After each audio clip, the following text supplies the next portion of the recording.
Hello दोस्तों, कैसे हैं। मेरे यूट्यूब चैनल SGR हिंदी में आपका स्वागत है। मैं ऋतिक कुमार आज बताने वाला हूँ एम फार्मा वर्सेस MBA या MBA versus M pharma. B pharma करने के बाद बहुत से माइंड में लोगों को आता है कि मैं एम फार्मा कर लूँ। M pharma focus of degree होती है, जिस एम फार्मा जो होती है फार्मेसी रिलेटेड डिग्री होती है, जिसमें बी फार्मा करके आप एम फार्मा में एडमिशन कराते हैं। या मेडिकल फील्ड की जो होती है, जिसमें आप मेडिसिन के बारे में प्रिस्क्रिप्शन या आप टीचर बन सकते हैं। अच्छी खासी फील्ड में जाके आप अच्छे खासी ग्रोथ कर सकते हैं। वही बात MBA की होती है, जो MBA की बात होती है, क्योंकि MBA जो होता है बिजनेस फोकस डिग्री या तो बिजनेस रिलेटेड होता है, मैनेजमेंट सिस्टम होता है। जैसे किसी घर को बनाने के लिए, किसी घर को चलाने के लिए एक मैनेजमेंट की ज़रूरत होती है, एक मुखिया की ज़रूरत होती है।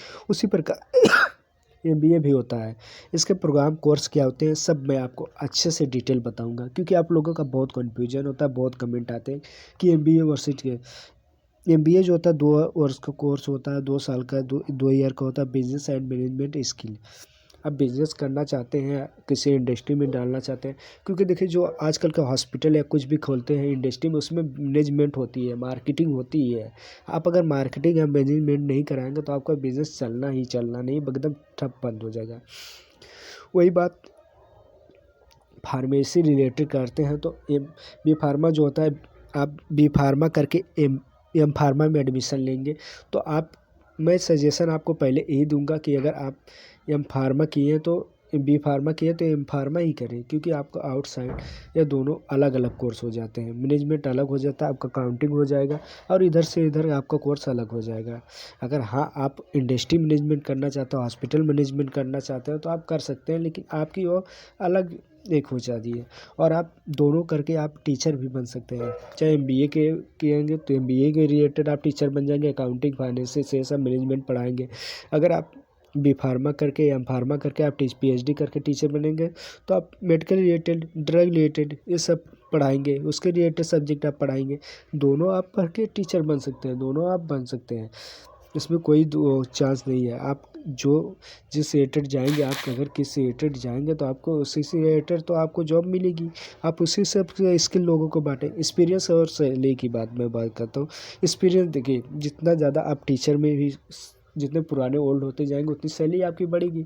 अगर कंपनी छोड़ के या कहीं मैनेजमेंट में आप ड्यूटी कर रहे हैं प्राइवेट सेक्टर में, तो आप अगर छोड़ के जाएंगे तो आपकी जितनी सैलरी रहेगी उसी हिसाब से आपकी सैलरी वहाँ अगले PF पे, एक्सपीरियंस पे वेतन लगेगा ना।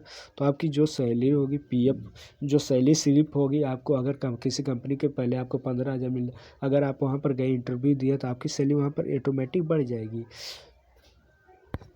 ऑटोमेटिक आप सैलरी बढ़ जाएगी। जैसे इंडस्ट्री में ही बहुत सारे लोग जॉब करते हैं एम फार्मा करके तो बी फार्मा करके, तो उनकी जो अब एक्सपीरियंस जैसे नए होंगे, नए बंदे की सैलरी वैसे भी कम होती है। अगर आप पुराने होंगे पुराने होकर कंपनी को चेंज करेंगे, ड्रॉप आउट कर देंगे, तो आप फिर नेक्स्ट कंपनी को चेंज करेंगे तो आपकी सैलरी जो रहेगी, तो आप तो कंपनी भी कोई भी चाहता है कि एक्सपीरियंस बंदा ही आवे। फ्रेशर बंदे को कोई जल्दी लेना नहीं चाहता है, कोई फ्रेशर बंदे जॉब देना नहीं चाहता है। तो इसके लिए आपको अच्छी खासी सैलरी मिल ही जाएगी और अच्छे खासे पैकेज भी मिल जाएगी। जितना ज़्यादा आप एक्सपीरियंस किसी फील्ड में होगा, अगर आप एक लाइन में चल रहे हैं तो इंडस्ट्री में गए तो आप इंडस्ट्री में जॉब करें, मार्केटिंग में गए तो मार्केटिंग ही पकड़े।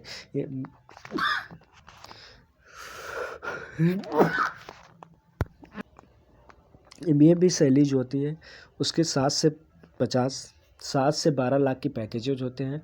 और MBA में जो होता है उसमें भी फार्मा में जो होता है